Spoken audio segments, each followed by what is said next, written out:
The final verdict's here, the most passionate music listener on the web.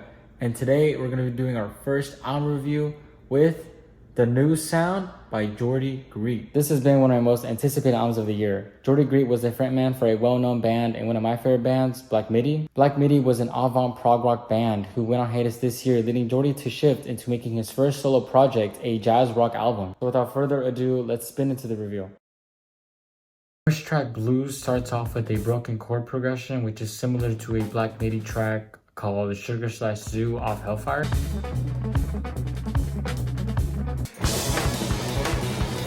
A sheer coincidence? Who knows? But I have to talk about how much of an underrated guitarist Greep is. I mean, just look at this clip.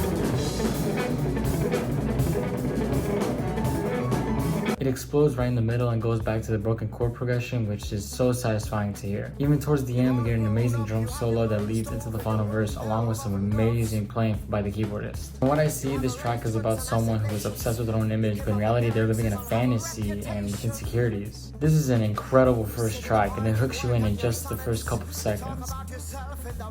Following up Blues with the second track, Terara. Terara gives off a salsa sort of dance vibe to it. I think the shift from blues to this song is really different, but I think it shows early on that there will be a variety of Greep's talent. I love how he was able to get a band for this album. The air instruments sound amazing, and the occasional guitar playing just adds a little taste to it. And whatever this is. While the instruments sound happy, the lyrics themselves actually talk about human suffering, personal anguish, narcissism, pain, and grief. Now with the lead single, Holy Holy. Once I heard Holy Holy for the first time, this album became one of my most anticipated albums of the year. An explosive build up to start, and Greep coming in with the most beautiful guitar tone of the year. I genuinely need to know what pedals he uses. I also love the rhythm he has on the second half of the first verse. This song initially gives off like a scene from a movie or a music video. I can just picture two people dancing in like a nice casino.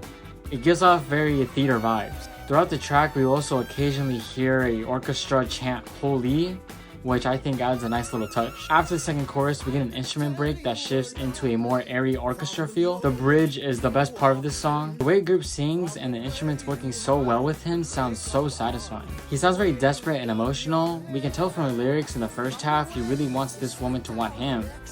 But then it shifts into the second half, where it actually turns out he is really wanting this woman, and it just gets more desperate. The bridge starts off calm, but then it erupts, I think showing, like I said, how more desperate he's getting. If you're gonna check out any track from this album, I recommend it be this one. Also check out the music video for this album. Greep is an underrated bowler. Next track is instrumental and also the self-titled track. This track gives me a sort of Masayoshi vibe, so if you're into him, you're gonna love this track. Also one of my personal favorites off the album. It's just a jam and everyone gets their own little part, and it just sounds amazing overall. Next up is Walk Up. Instantly exploding after the first minute. I love how the music is yelling along with him. The outro sounds like Greep is in some kind of bar, and then it goes to like a country song where the guy sounds like Captain Beefheart. Also, for my Black Midi fans, this is a track that used to play live that was unreleased called Lumps.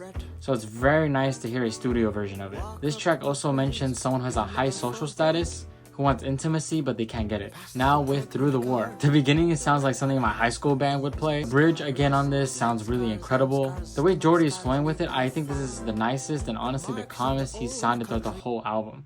Time for percussion season. Nothing crazy on this one, just a calm track with some really nice percussionists. 8th track, Motorbike, which for me is the weakest track off the album. Nothing bad, still an amazing track, but just for me, I don't really like Sean Evans' voice, but the parts that Greep is in are still really good. This track also still plays into the factor of a narcissistic man who is fleeing from his responsibilities. 9th track, As in Waltz. I love the basic 4/4 drum pattern throughout. Starting off creepy for a couple minutes, then the instruments quieting down for Greep to sing in a couple moments, and then exploding right back up for the outro. Now with my personal favorite, The Magician. The longest track on the album, standing at 12 minutes. It's a long, emotional track that really delivers Geordie at his full potential, and honestly should be more appreciated as a vocalist. He gives such a variety throughout the track.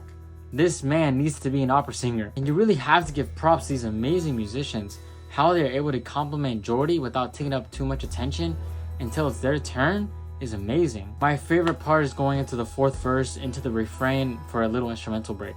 The end is just pure mayhem. All the calmness just lets loose. I mean, this track alone has the potential to be one of the greatest tracks of the 21st century. I know that's an exaggeration, but I mean, there's just so much to appreciate here. For my Black MIDI fans, this is also an unreleased track they would play live, and I know we've been waiting for this for a while.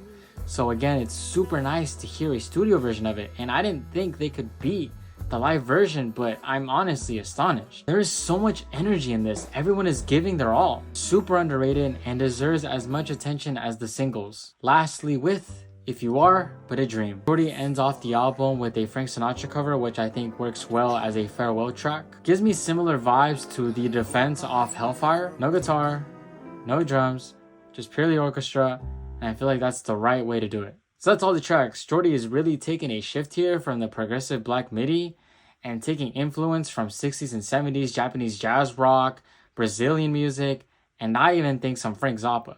Geordie had an expectation and he over-delivered. This is definitely going to be one of my best albums of the year, and this is an album you need to check out. And with that, the final verdict, a 9.5 out of 10. Thanks for watching. Let me know if you also listened to this album and what you would rate it. And if you haven't, please go support this artist. Subscribe if you haven't, and I will see you guys in the next review.